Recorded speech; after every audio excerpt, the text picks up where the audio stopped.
In front of me is Honor 9A, and let me show you how to add a fingerprint on this device.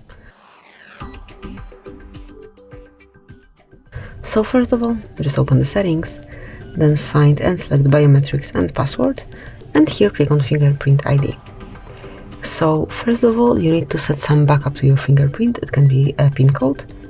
Let me provide from 1 to 6, then re-enter it just to confirm, and that's it. Now just decide to what you would like to use your fingerprint to, and it's about unlock in my case.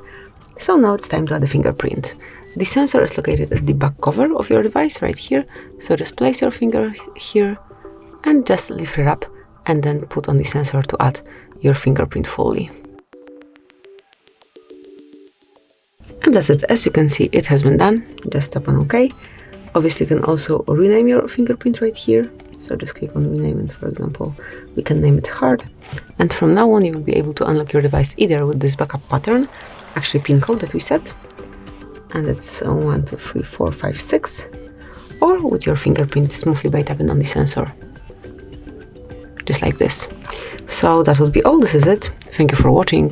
Please subscribe our channel and leave the thumbs up.